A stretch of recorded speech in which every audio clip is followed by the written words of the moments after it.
Yeah, that puts me in mind of the whole your bowel movement. Breach birth. Yeah. Oh my. That's what happens when you miss a few days, Bane. You put yourself down this rabbit hole now. I have shut the hell up for the past 10 minutes while you guys have been talking about this. I cannot be blamed anymore. It's true. 10 minutes. Oh, I was just trying to share the blame a little bit with you, but it's true, yeah. You just made a comment and then sat back and threw a bomb. It's throwing bombs. That's what Pit does. Yeah, like Donkey Kong. That's right. Hurling them down. Throwing his poop because he's a gorilla. That's exactly it.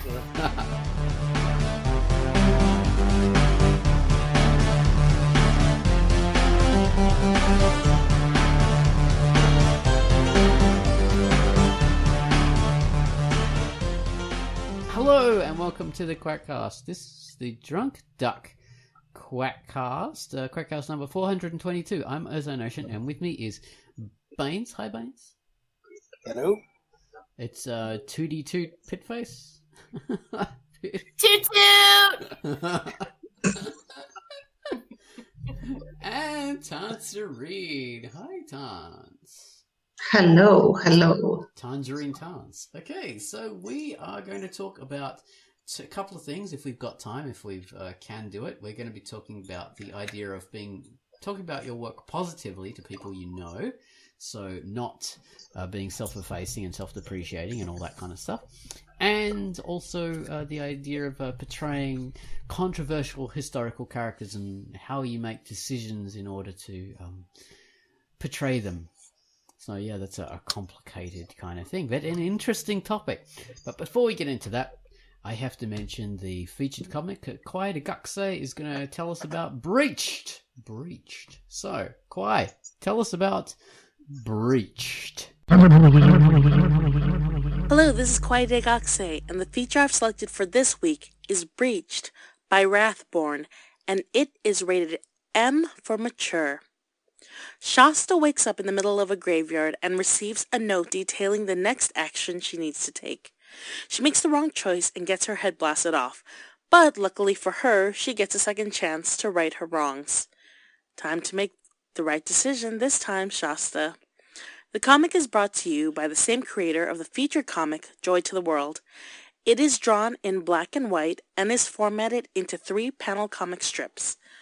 Crawl out of the graveyard and read Breached by Wrathborn, rated M. And that was our featured comic. Thank you very much for that, Kwai, telling us about Breached. So next up we have the featured music. Gun Wallace has given us a tune for Tusk this time. Tusk. It's not Tusk by Fleetwood Mac. No, this is Tusk by our very own... Tusk by Kevin Smith? No, not by Kevin Smith either. It's by our very own Fallopian Crusader. So, Fallopian Crusader does the comic Tusk, which is about his I can't remember his comic book character's name, but she's Chthonus. That's it, Chthonus. So she's this green orc with tusks. Or orc. And she debuted in an adult porn comic that he had, very hardcore thing. And then she went on to have a new career like Sasha Grey, doing more family-friendly stuff in the comic Tusk. So she's the Sasha Grey of Drunk Duck, yes. So, Tusk, it's fast tribal beat that makes you want to shake your hips, stamp your feet, wiggle, twitch and vibrate all over. A nice, stompy, vibrating rhythm booms into the center and slows things down for a change of pace. This is the ultimate dance track. Get hot, sweaty and show off your crazy moves as best you can. Put the other dancers to shame. So, take it away, Gun Wallace, with Tusk.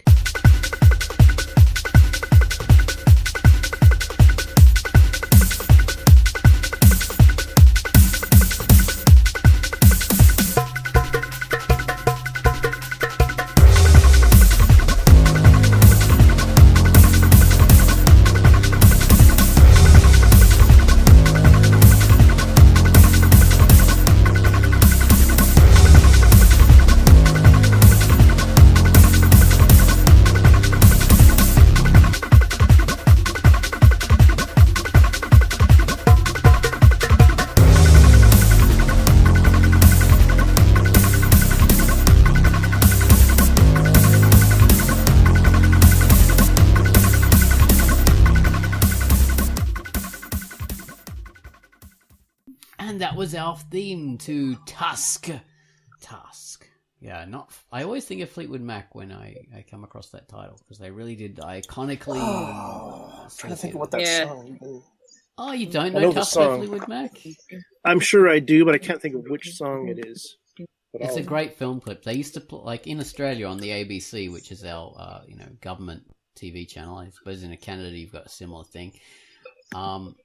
They used to always play it like in between shows, the film clip to Tusk, which was a bunch of people in a football stadium, American football stadium, dressing up as Roman legionaries and all doing a massive march with trumpets and everything like that to Tusk. Just so fantastic, so iconic. So people of a certain age in Australia, that has been drilled into us, an appreciation of Fleetwood Mac and Tusk, because we all had to watch it constantly. Oh, jeez. Well, there we are. That's a little aside. All right, so we're into the QUACKCAST proper now. Being positive about your work. So Emma Clare, which is our marvelous Emma Clare, who is also known as Pembroke Lane. You probably don't know that, people.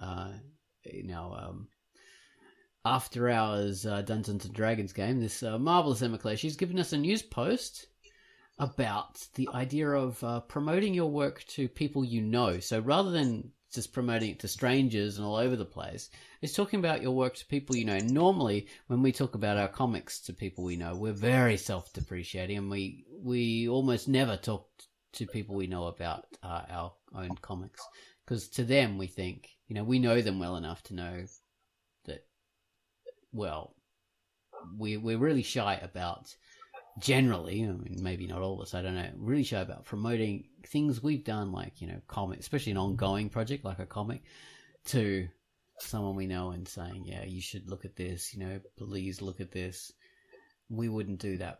And Emma's just telling us about a bunch of, strategies to be able to promote our work to people we know, or talk about our work to people we know, without being either being a wanker about it, being arrogant, or being self-depreciating and saying, oh, I don't know about this. It's stupid. It's bad. It's not really drawn the best, but here it is.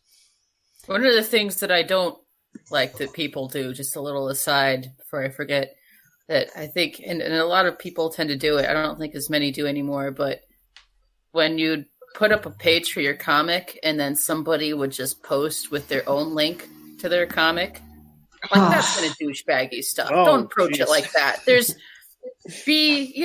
Don't be afraid to get out there and show people your comic, but do it in a couth way, in a good way, and in a positive way. Don't be a douchebag about it, but also don't be afraid to do it. So what does Emma say about the ways that there are? Well, to not be a douchebag. Well, I like what you're saying there. You're sort of expanding it to, talking to other people as well, not just the people you know, which is definitely, what we should talk about as well. So Emma's, and just as an aside, I had to delete a comment of a news post because someone posted in the news post saying exactly that. A comment under a news post saying, oh, check out my comic. Here it is. And that's the only comment they made. And I thought, I don't delete comments from news posts, but for you, I make an exception. That was... It's like finding a ring of people who are sitting there at a restaurant or at a college campus or something, and they're talking about, I don't know, this thing that happened, or the sports, or the weather, or whatever. And then you come up here's my comic. See, that doesn't work. Nobody's interested in that. Yeah. There's a time and a place. Is a time and a place. You have to realize, you do have the opportunity to do it. Exactly. Also, even if they are sitting around and talking about someone's comic, shouldn't just butt in and say, read my comic instead. As a non sequitur too, so it doesn't make logical sense from a conversation point of view. It's just check out. It's not saying, oh, that reminds me of something I did in my comic. Then it could work, but no, you're just saying check out. Find clever segues if you will absolutely need to mention your own comic in the context of praising or giving feedback to someone else. I personally wouldn't do it. But the other thing that you can do is participate in conversations with topics that are relevant to your comic, and where everyone else is talking generally about art. That's where you should find ways to present your work to other people and refer them to your work. Oh, yeah. Find out where it's appropriate. So if you do a comic about war and guns and stuff, butt into a war comic discussion, or an adventure comic, something that fits some sort of like PTA or Without Moonlight, those comics are sort of war adventure stuff. So that would be our forum. Or if someone's talking about World War II and resistance fighters, then Tance's comics. For me, it would be like alternative history or diesel punk or something like that. We'll get back to Emma's core point of like the people when you feel shy about talking about your work to them.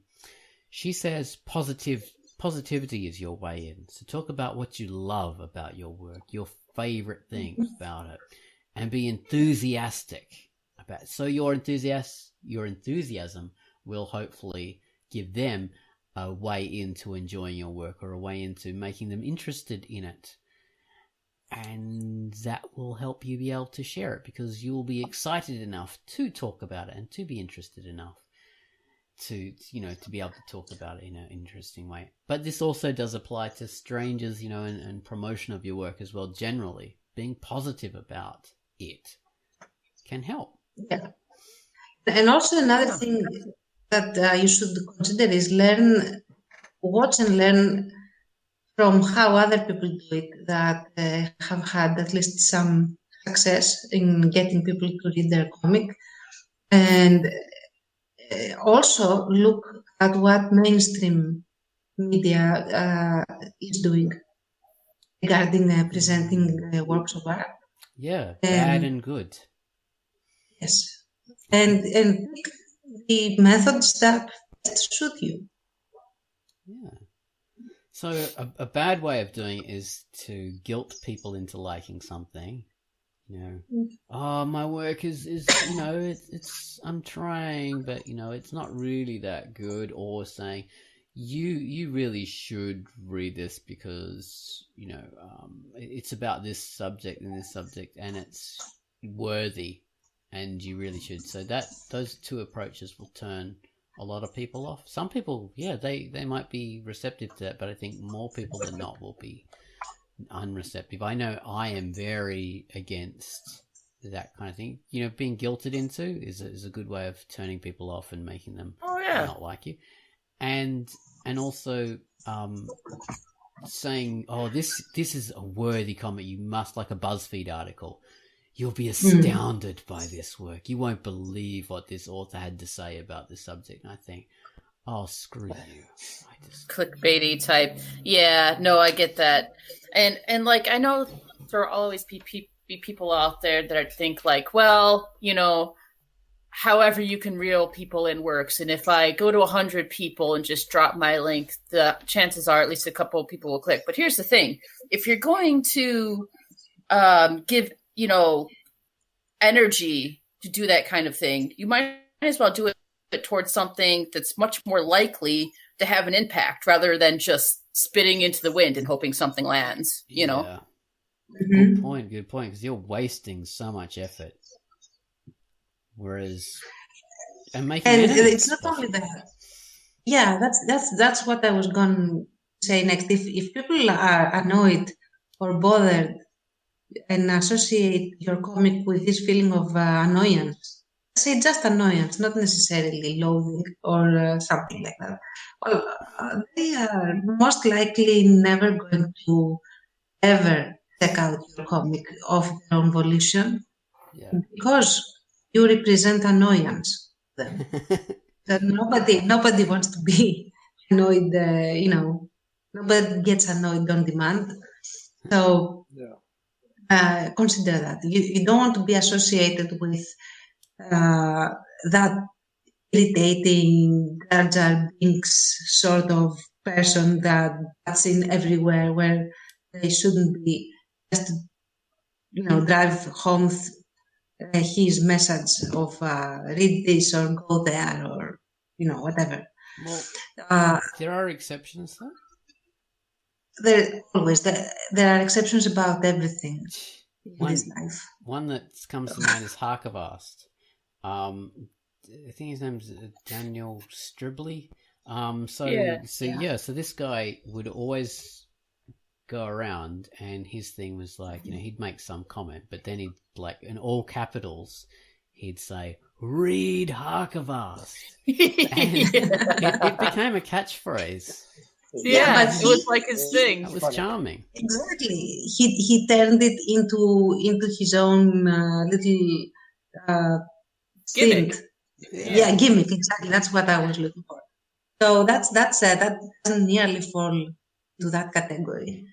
That was a genius move on his part, for sure. But I don't know how many can achieve it. I know. It made me check out Harkavast, like reading his comments and then his read Harkavast, even if it's obviously completely unrelated to whatever he was commenting. Yeah, exactly. And the rest of the comment, I found it funny and I found him funny, so it made me. Yeah. I checked out the comic. Yeah. Yeah. So. Yeah, like Town says, there's exceptions all the time, and but he made that work because he was funny with it. So he wasn't just offensive. Yeah. He wasn't just saying read Harkavast. There are other things to it, and then he sort of would hit you with it. Exactly, and also it was his thing. Like, if you want to try something, don't try to be the exception immediately. I mean, chances are that you will not be the exception, especially in something that you have no experience in. So, assuming that you are just trying to break into the whole routine of getting your comic out there in the open and getting people to read it, don't try to be the brilliant exception to a rule about, for example, toxicity, because chances are that it's a very hard goal to achieve and you're going to miss it. So, yeah, good point. Good points. Go in. Try the positive way of doing it. Talk about your work, what you like about it, and why you like doing it, and infect other people with your enthusiasm. Infect them like measles. And another thing is that maybe just like teach yourself to be positive about your work by also being positive about other people's work. Like give positive comments, not falsely positive in the sense like beneath a stick figure comic, don't say I have just witnessed the Mona Lisa. Okay, say something that is actually valid. She appeared before me. The visage of the stick figure comic. All hail. Yeah. Don't do that. I mean, because that is again at best is going to present you as a sycophant. Nobody likes those. And at worst, you're going to be that backhanded bit that is constantly mocking me by making superfluous comments. But just find something that is actually positive about whatever it is you are seeing and comment on that. And then there is a good chance that you are training yourself to generally be positive about art, all levels of it, and it presents you in a positive manner in the community. People will want to also look at your art, in the same manner. Well, that's the whole positivity thing. Yeah. People like positivity more than they like negativity. There's this idea that it's cool to be a negative person, or it's cool to be critical and stuff, and it can feel that way, and people can sort of look cool when they're but like things that. Like that should come with sincere point of view, though. You shouldn't be doing it just to do it. It should come from a sincere place. Yeah, that's very true for both aspects. Yeah, being positive and being sincere, and being negative and being sincere is very important. Not doing either one just for the hell of it. Or faking it, because it's very easy to tell when someone's faking that kind of behavior. Yeah. Or don't do that. It's a copy-paste comment. I haven't seen it in ages. I have to say. There was a time where you got these comments like, "This is a great comic. Read my comic, so link." Yeah. Yeah, don't do that. Yeah, Don't do that. exactly. That's so gross. I used to often make the comment on every comic, "Good point." And then I'd have, "Would you like to know how I became financially free at 17?" I make $5,000 a day. These easy steps. From my desk, from my home. Exactly. Be a secret shopper. My bathroom. Apply for the Baines card today. Use the Baines method. 10 grand a day for slippers. You don't need any credit. I don't have any. Oh, jeez. Yeah, so sincerity is the big thing. And to be sincere, it has to be something that means something to you. It's like, it's not like acting either, because you're not like, there's this whole method acting thing. Oh, think about, something that made you upset and use that. No, we're talking about actual sincerity. So talk about things that you do actually like.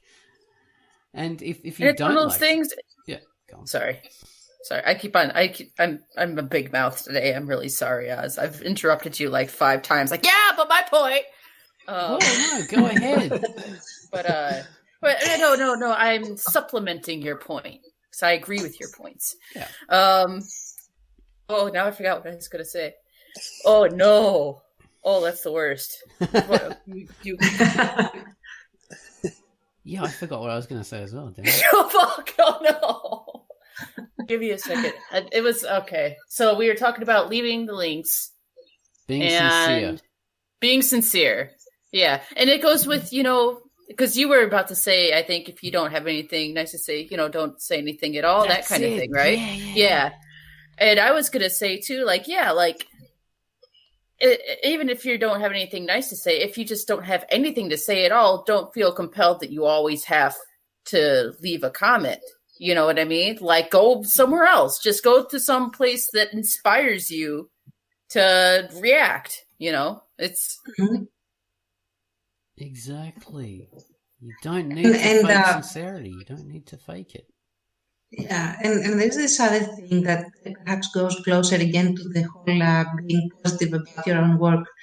Don't try to reverse psychology people. Like, don't say, "Oh my God, this is my awful comic that is terrible," and you present this page that is at least decent, or sometimes even it is pretty good.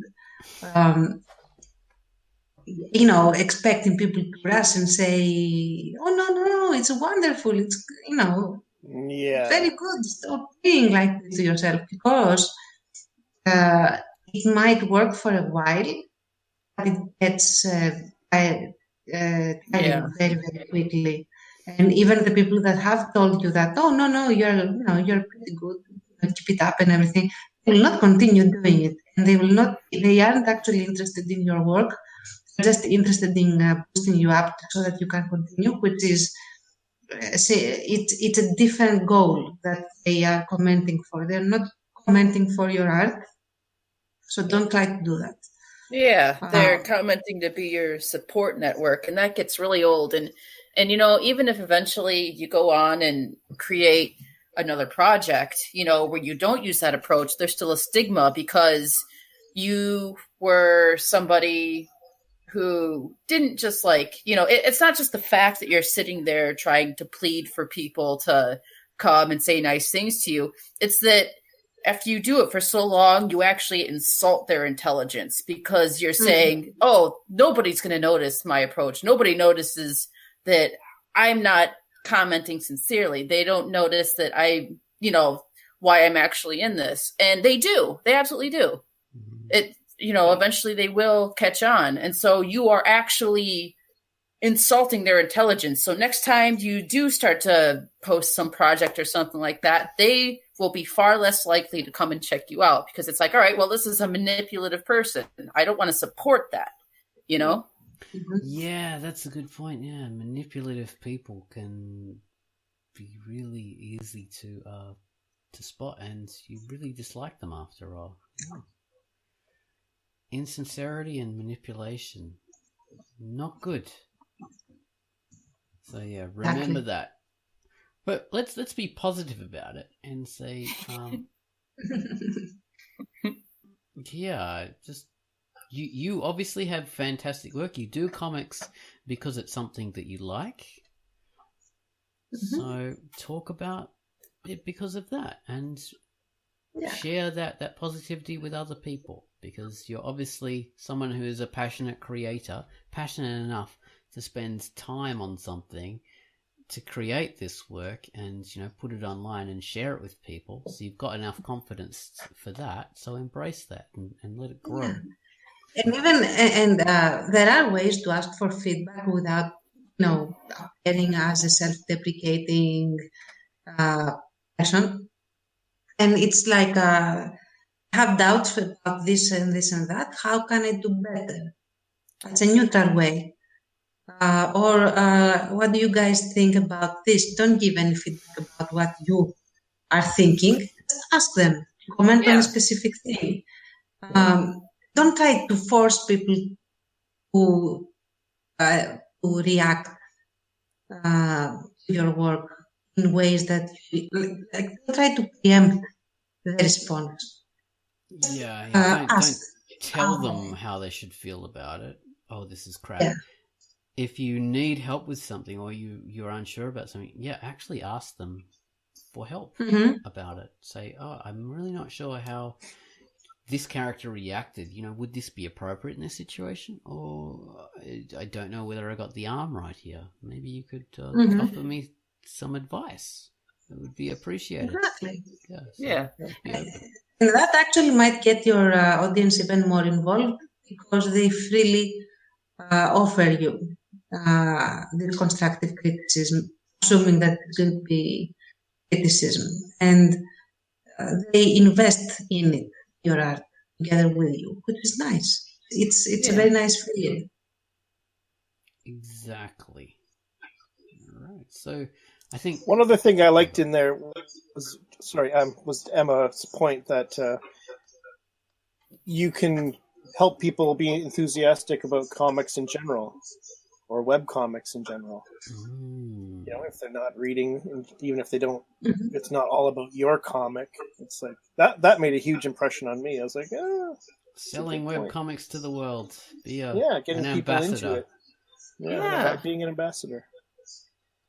Actually, Stanley, who was that? That's also true, because a lot of people, especially at least in my experience, I actually of friends in the flesh, like offline, that are into comics or into web comics, they have to be initiated in a big way into the whole concept. Not because they would find it, I haven't stereotype like, oh, this is for kids, I'm not into that sort of thing. It just hasn't happened to them to be exposed to the whole idea. So they will need to be initiated, and they will need to be initiated with positivism, because nobody invests in something that is full of negativism. So definitely get them to read comics, promote them in a good way, and do, along with all of this, promote yours as well to them. Yeah. That's a good way of doing it. Yeah. Be positive and try and get them interested in all webcomics. Yeah, try and sell them the idea of webcomics before you sell them your... Yeah, webcomics are fantastic. Have you seen them? They're brilliant. And you know what? I actually do one as well.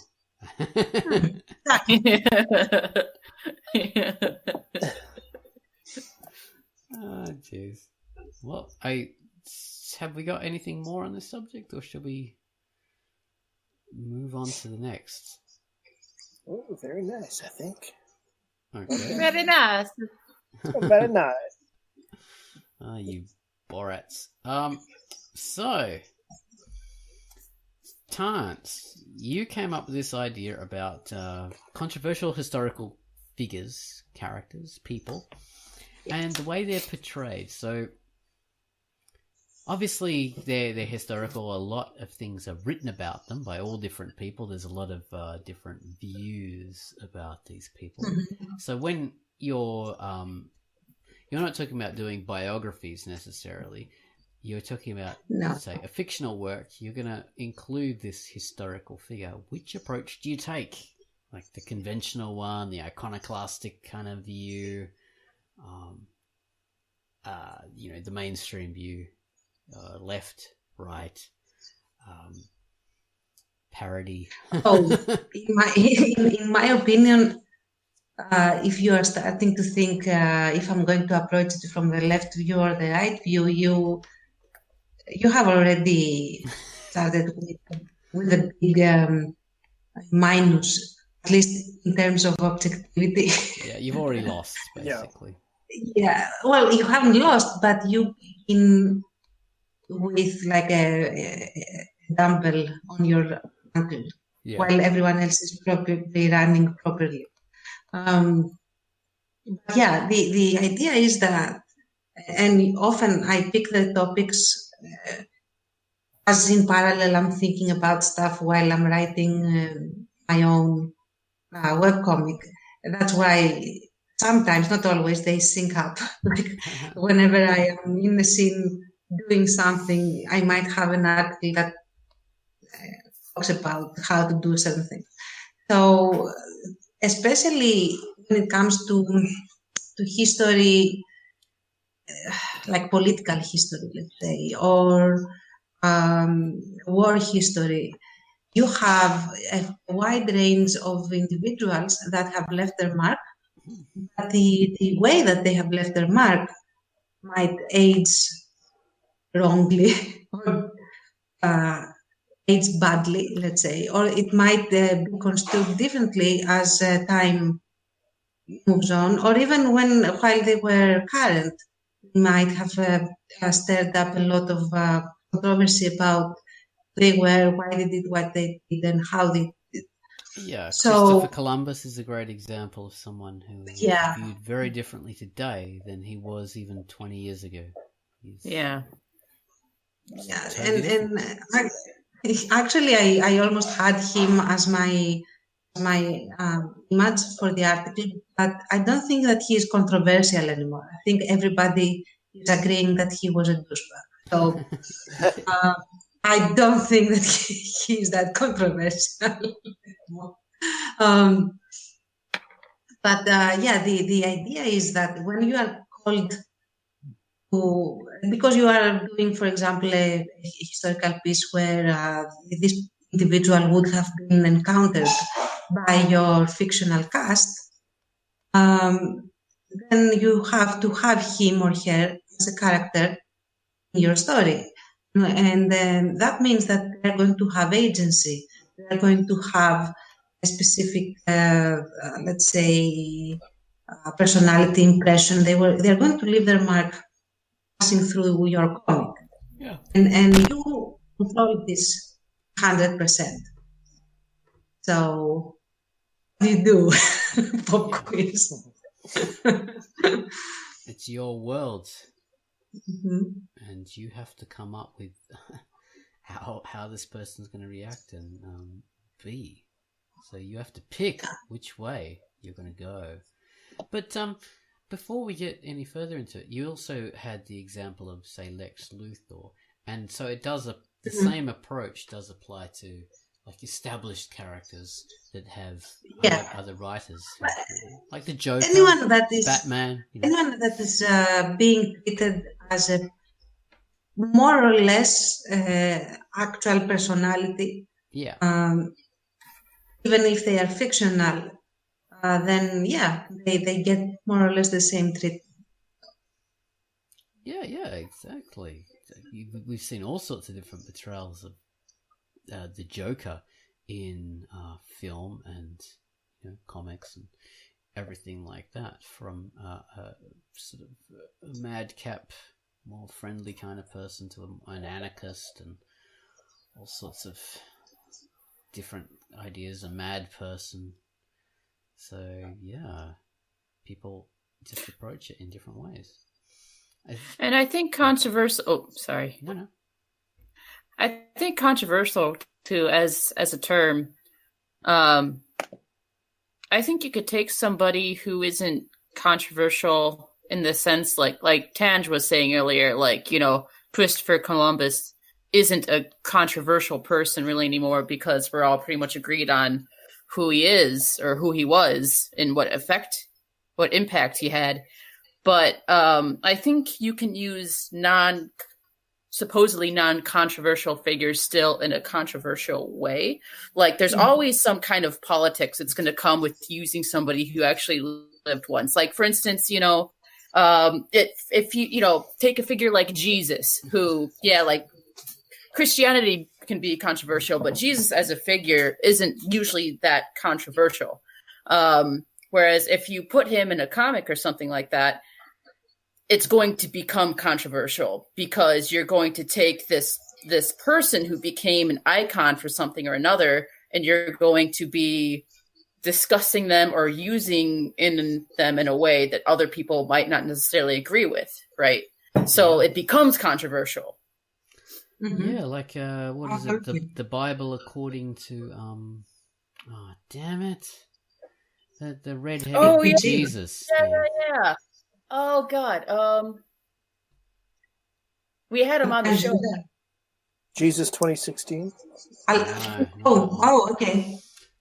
That's a different one, but that's good. No. Yeah, that's not albino gingers. That's albino ginger. That's it. Oh, well, that's easy. We'll just look up albino ginger. Okay, we'll tell everybody what this is.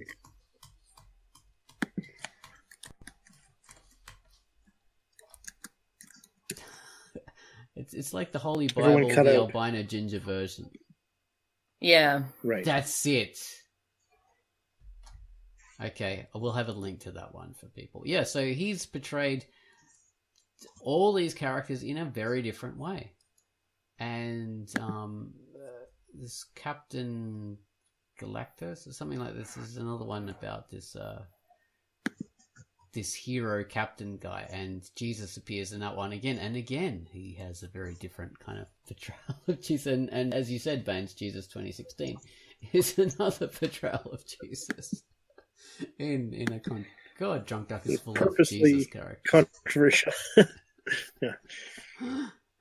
So yeah, you choose to portray him in a certain way, and that will, as Pitt says, become controversial, because some people won't appreciate it or disagree with it. Absolutely. And you make decisions.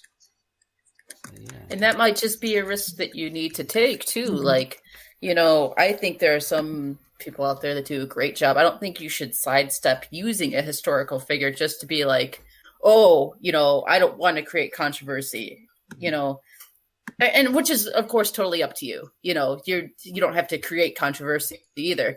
But if you have a reason that you want to use this figure, what it comes down to, like, if you have something interesting that you want to do with this figure, or there's a good reason to have them in or something, just go ahead and do it. Just go ahead. I remember there was this movie, actually, when I found out that we were going to be talking about this subject, it reminded me of this German movie that I watched over, I think, last summer, and it's called ist wieder da, or I think the English version is Look Who's Back. And it's this what if, saying that if all of a sudden in modern day Hitler came back to life and woke up in the middle of modern day Berlin. And so I sat down and I watched it, and it was so strange, because So in the movie, I won't go on too much about what it's about, but in the movie, basically, everybody. So Hitler comes back. He wakes up in his full Hitler-ish outfit. You know, he's not a little boy or nothing. He's like Hitler to the core still. And he wakes up just outside of the Reichstag, and he gets up. And there's like kids playing ball and stuff. Like, what the fuck is that? You know, and the thing is, everybody thinks that he's a comedian playing Hitler, right? But no, he's like Hitler, and they play with this in a way which is sometimes funny. And you kind of have to stop and ask yourself as a viewer, like the way I'm responding to how this actor is acting, should I be laughing at this? And you're supposed to do that, because eventually what happens, spoiler alert, eventually what happens is, despite the fact that people think that, you know, this Hitler is a comedian, people start to rally around him again, because he's has this way of luring people in despite what he is. And it's like this kind of message at the end. It's actually quite cleverly done. It's a good movie. I recommend it. It's just really weird because the reactions that it gets out of you while you watch it, like it's just really weird. But anyways, but it made me think of that, because the way that they were using a figure like Hitler, who granted, I think he's definitely not controversial in the way that we're like, oh, like, is what he did good or bad? For the most part, we can agree that, like, he's pretty shit. But I think that makes it maybe that it's using him is less controversial now, because you can do things with him that that are funny, because it's usually at his expense, you know, or something like that. I see. It's hard for me I think they were using this figure in a good way. Anyway, what? I think it really depends, and it's an underlying what you just said, that it really depends on how you use the character, the figure, assuming that the figure isn't controversial. Because if, for example, you were to make something that was Nazi, and you portrayed Hitler as, I don't know, some kind of hero or Siegfried or whatever, and then you would get a lot of angry people internationally and locally, for sure. So you would get also a smallish group of enthusiasts that would just lap it up. So you would get your controversy because you used the character the way you did. So there is that as well, absolutely. Yeah. What I was thinking, it's not like I'm not opposing what you said. I just want to focus on the fact that sometimes it's just the figure itself that will cause the controversy. For example, why did I think of this this topic this week? Because the upcoming chapter that is that's going to happen in Without Moonlight is going to feature two of these figures that are still extremely controversial in Greek, the Greek mind. So you have just the name. You mention the name, immediately everything flares up. There's no way to avoid it. It's just that volatile, and especially in this day and age, as things that had been buried in the past just come back up into the surface because of the situation, because of the financial situation and the political situation, and blah blah blah. And everything is even more sharp or in high relief. I don't know how else to explain it. So now the thing is that frankly, I don't want to avoid it. So I'm not the victim here. I want to actually address it. But even if I didn't want to, if I omitted them from the scenes that are coming, that would also cause controversy. Why? Because they were historically there in the scenes that I'm going to describe and the events that are going to happen, they were there. So if you omit them in an effort to avoid, addressing the kind of worms that is the whole thing surrounding these people, then you open another kind of worms that says like, oh, why didn't you put this guy in? Are you this, or are you for that, or anti that, and that sort of thing. So there are certain times that you are between a rock and a hard place, in the sense that you are damned if you do and damned if you don't. You have to just pick who you are going to piss off. Well, basically. That reminds me of the way people have approached like, okay, I'm gonna, like, I have to have some nudity in a scene. Do I censor it out, or do I just have like a bare Barbie doll figure? And yeah, either one is an approach. You're making a decision, and either one means certain things. So I think it's usually best to err on the side of showing the dirty bits. So it's what you're going to choose.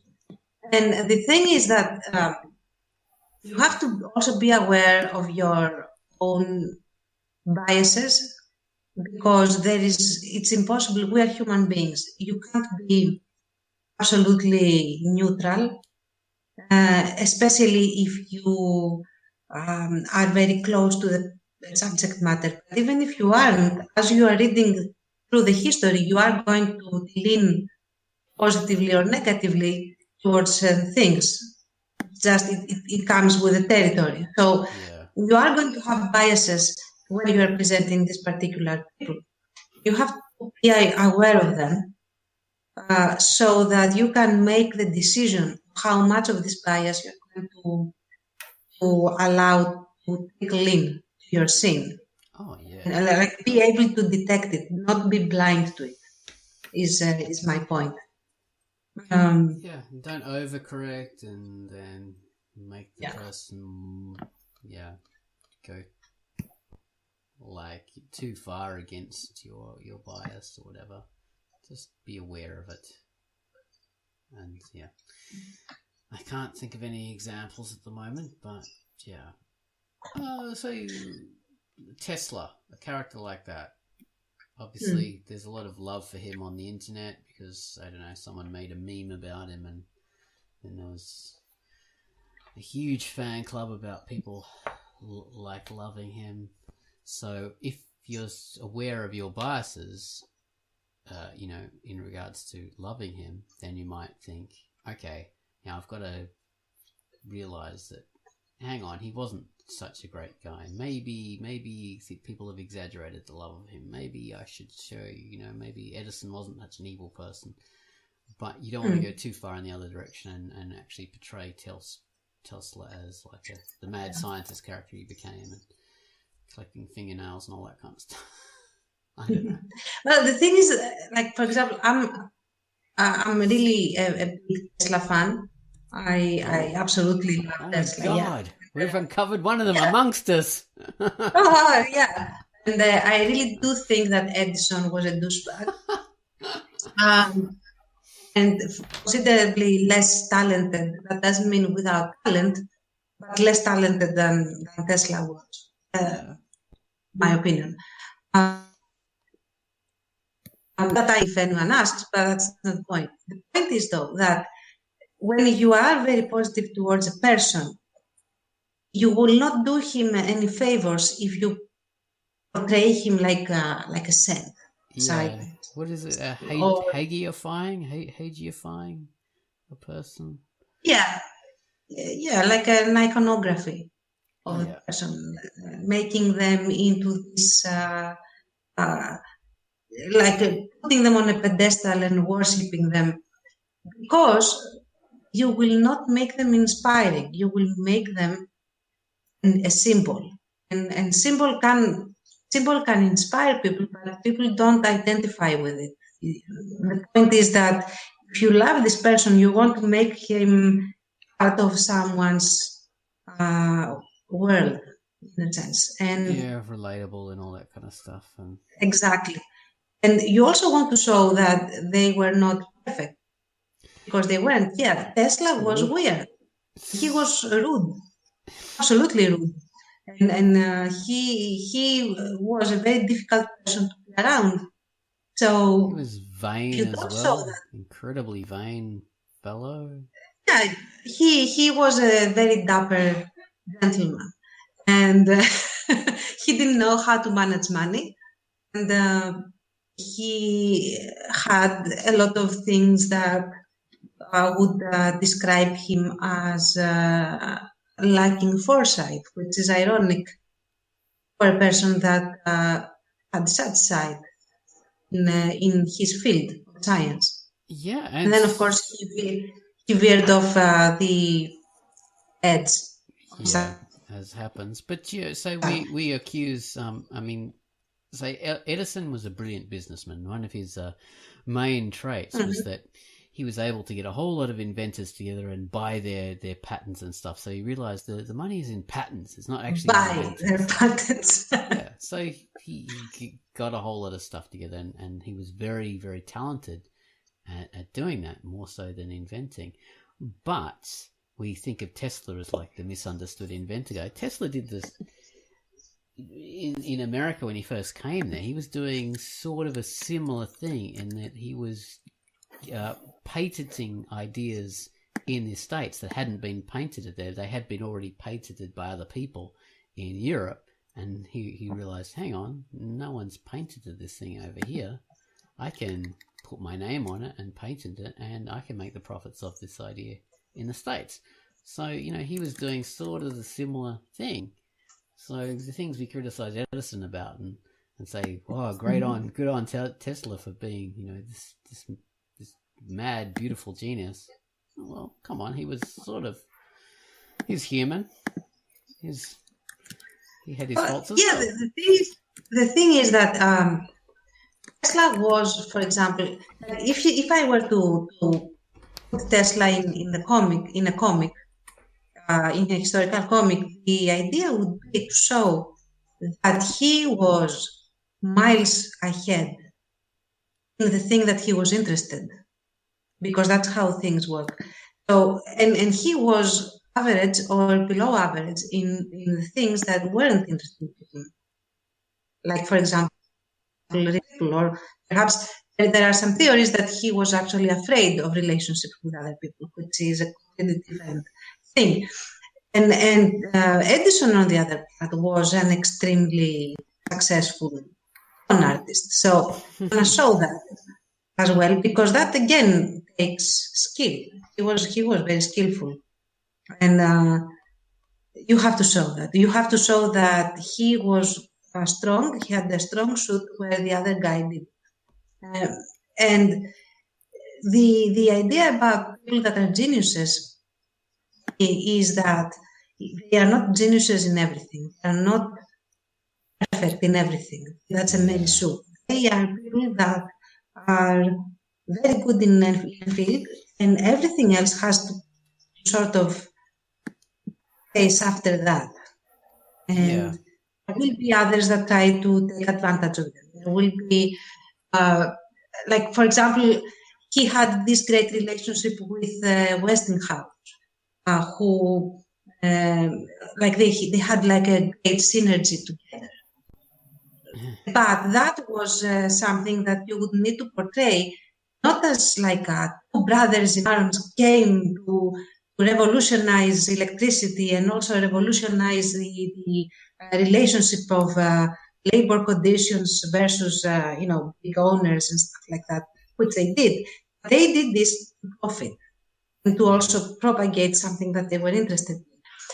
As long as you keep things grounded in reality rather than to create a very heroic narrative that at least is not the full story, then I think that you are going to at least present a facet of this person that is at least going to get people interested in learning more on their own about this person. And if you achieve that, that's the general point, then you have, and if you haven't done the best, you have won, because people are interested and they are gonna go find out more on their own.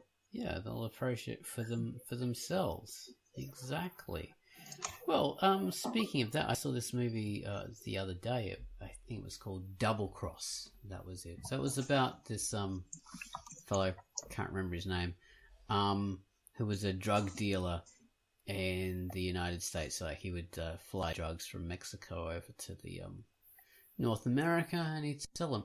But he got taken by the police, and he got forced to become a like an informer in order to reduce his sentence and all that kind of thing. And in the end, he sort of enthusiastically started helping out the FBI and then even the CIA, and helping them try and take down the corrupt governments down south of the border, as well as the the big drug dealers and things like that. And it was rather interesting. And the way they approached this film was, this guy was this he had some bad points about him, but he was also this sort of heroic figure, and a tragic heroic figure, because he was double crossed.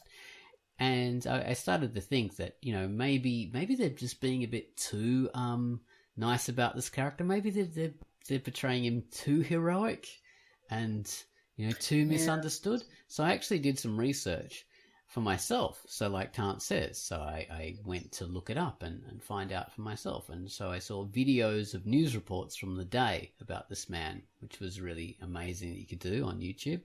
And I found out actually, the movie is pretty accurate, that this man was, cruelly betrayed by the United States government and stuff like that. And he was sort of a heroic figure, which was really, really interesting. I was astonished to find that was the case. But so that was fascinating. Can't remember who the fellow was, but the movie was Double Cross with Dennis Hopper. So I highly recommend it. Oh, that rings a bell. TV movie. The guy who played the bad guy in Police Academy is his partner all the way through. If anyone remembers the Police Academy film. Not well enough to know who that is. Oh jeez, yeah, but it was quite good, quite good film. So anyway, I'll go on. Sorry.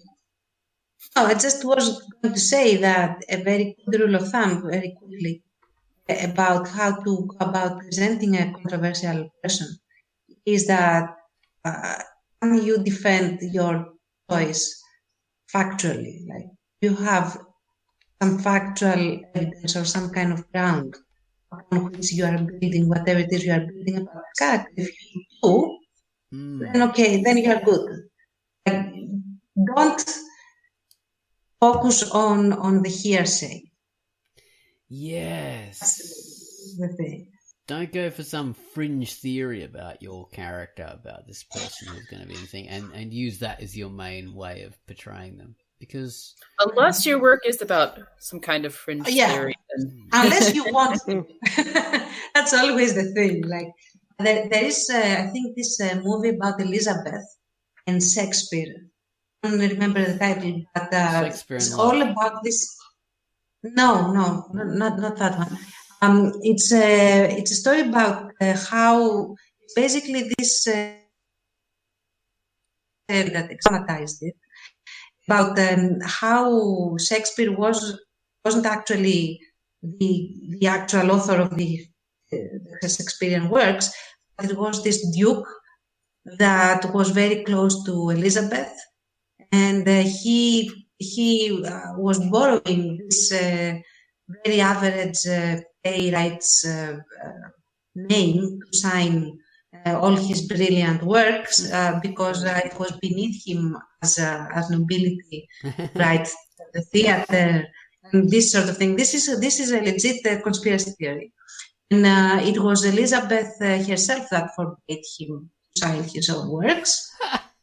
And so we have Shakespeare now, who was a quack, and the mistaken and unknown genius was this nobleman so-and-so that I don't remember his name. So if you want to do that, played by Rhys Ifans, I believe.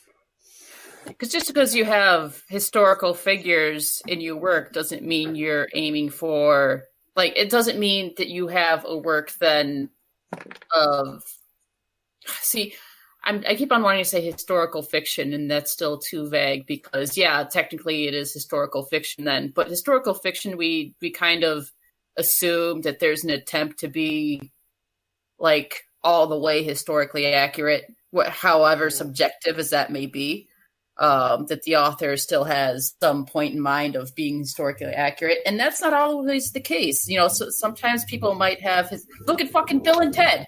They have historical figures, you know, and that's not it's, you know, necessarily historic. You don't learn about those figures, you know, it's not historically accurate anyway, because it doesn't go into depth about, you know, what was going on with those people and stuff. But it's, you know, you can make shit up and still use historical figures. Just, I don't know, just do it with a purpose. You know, like I've been wanting to avoid going back to another Hitler reference because people are like, oh, it's all, no, I watch other things, okay? I watch other things. But I go back to Inglourious Bastards now and the way that Hitler and his cabinet were used. We all know he didn't go out like that, but a lot of us enjoyed watching the movie nonetheless, while some people not so much, you know, and I don't think Tarantino regrets that choice just because some people weren't on board with, you know, straying off of historical accuracy, because there was still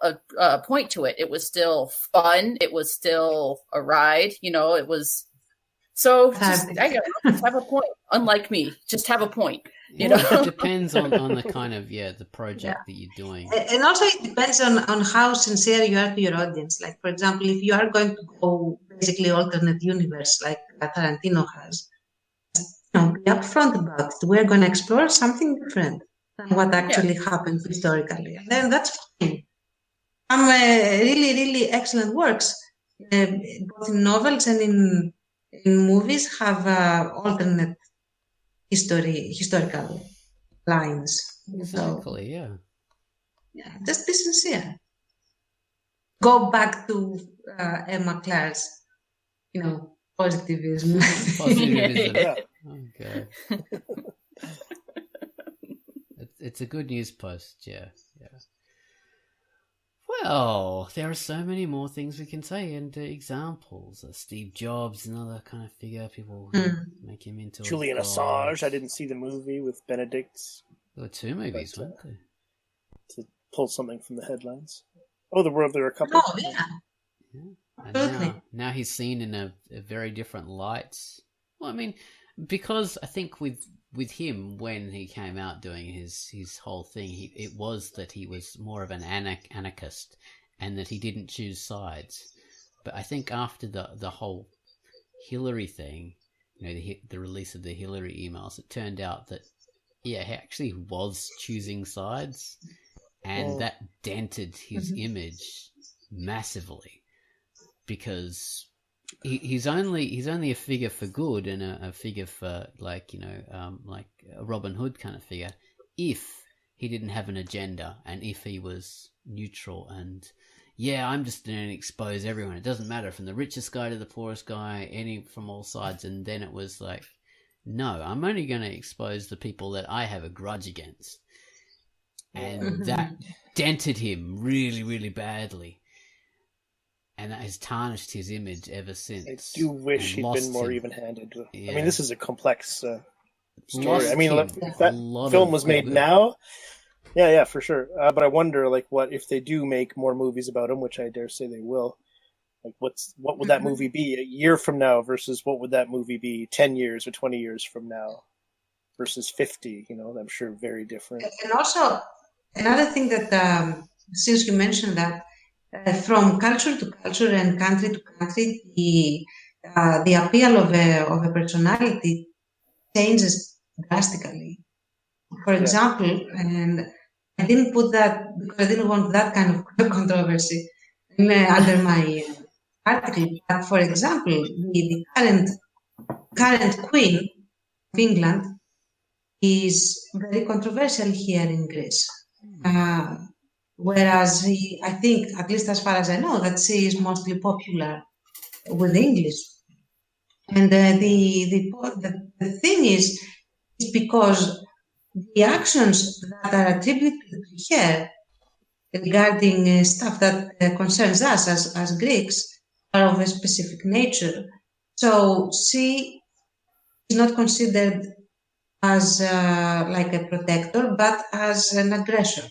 And therefore, the characterizations you would hear about her over here vary vastly to the ones that you would hear from her subjects, which I guess is also sort of natural if someone is actually protecting their own kingdom or whatever it is she's doing. The thing that I would want to suggest in anyone that wants to include a controversial figure is that sometimes controversy isn't within the same group of people, but between groups of people as well. How they construe things, how they attribute things, and what they are focusing on the most about the person. Yeah, absolutely. And, I think that's actually really great, especially because, you have so many people now who can works of art freely to the world, right? Things are disseminated much more easier now that we can publish things online of our own accord, and we don't have to go through like publishers and stuff like that. And so that means now with all this interconnectivity, people can post things about famous people that maybe are different than what one group's take on it might be. So like, especially with more current figures, like take Winston Churchill, for example, there's controversial things about Winston Churchill. And that's because his public memory, the memory of his life in general is still so current, and there's so much information about it. You can look at one character, one figure in so many different ways. And now, I think it's great that you can have one person who might submit some work on Queen Elizabeth's life that might be from one perspective, while somebody, say from Greece or anywhere else, it might be, but this is what we think, and it's, I think it's just, I don't know, it's just cool. It just is. Okay. Yeah. So amazingly different. It doesn't have to be all from one super correct perspective that pleases everybody. Exactly. Yeah. That's not how life works usually. Oh, no. I was thinking of, say, Mother Teresa. So during her lifetime, and especially like in the middle of her career, she was looked on as being a saint. And so not just like her herself, she was like a symbol of sainthood. And that became like almost a cliche. So people would reference her. Oh, she's a Mother Teresa. So that would be like just, you would refer to anybody as a Mother Teresa as an example of someone who's like a saint, or would say, oh, she's not a Mother, or he's not a Mother Teresa, like, because you'd always be comparing it to this almost mythical figure. But it's since come out after her death that, there's a different point of view now. She wasn't so saintly. She was just this, naive, like, backwards lady. Or nefarious. Either naive or nefarious. Yeah, there's this other point of view. So she's either naive or, backwards, or nefarious and scheming and whatever. All these things have been attributed to her personality. So there's a whole lot of things. But say if you were to write something with her in today, you could go back and use the old interpretation of her as a saint, and that would be perfectly correct to do, even though that's not a fashionable thing today, because that was how she was recognized and how, her symbol was used, like, maybe for like 50 years or so. So that's a massive thing in our consciousness, in our culture, in our pop culture now. and our culture in general. So you're fine to use that old-fashioned view of her as a saint, or you could, use one of the more modern interpretations of, nefarious, scheming old bitch, or, naive, backwards. That's the title. So that's. I don't know. It's absolutely within the creator's control to do whatever they want with the historical characters. Mother Teresa could wear garters for all we know, and the comic artist could depict her doing so. But the thing is, if you depict her as a saint now, the modern audience is going to have a completely different reaction to it than they would 50 years ago, as you said. So it depends, again, how are you going to present this classical Mother Teresa portrayal within the context of your comic or your work. That's a thing that I find myself generally lately, now that I'm talking with a lot of actors and stuff, asking a lot, like, what do you want to say with what you are telling me, what that you want to do, the so and so and this and that in particular characters. And the alarming thing is that many don't really know how to answer this. For me, with Mother Teresa, the reason you would do that is because you wanted to properly portray like a retro feel. You wanted to properly portray, say, a huge mistake, a huge trap that a lot of people fall into, and I'd say very naive modern writers fall into, is when you're portraying a historical era, you often fall into the trap of portraying historical figures in the way that we think of them now. So, say Mother Teresa, now people are sort of thinking of her nefarious and evil or whatever. If you were to do a fiction about the 1960s or 1980s, 1970s, whatever, and you had people talking about her in that way and thinking about her in that way, that would be a total fucking anachronistic nonsense. Yeah, because people didn't think of her in that way, but that's one of the traps people fall into, of portraying a lot of historical figures not as like a main figure and being iconoclastic or being clever and doing putting forward some kind of point of view, but just having characters thinking about them in a certain way. If you're doing that from a way that characters would not have thought about that figure, then that's you're doing it wrong. That's not an interpretation. You are doing it wrong. You are making a mistake. Yes. You're fucking up. Yeah, that's a mistake in portraying the historical era itself. Yeah. Yes, you have to also respect the layers of like public image that people had at the time, which is again a very tricky thing, because often you have to dig deep to find it. You have to go to primary sources. You have to go to people that give testimonials. You have to really separate, okay, what is being said right now, what I'm reading, is it the current estimation, or is it how he was thought of or she was thought of back then? And how did that work? So you have to be extremely careful about what the public image actually was at the time and what you want to portray about the person itself, regardless of the public image that they had.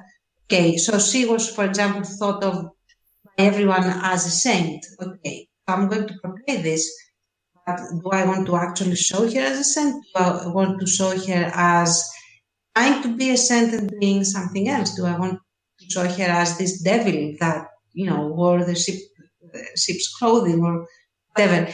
Again, it's the executive decisions that you are going to have to make, and only if your story requires for that particular historical figure to be enough in your story to show these things, which is the important thing. You also have to decide. Yeah, but be clever about it.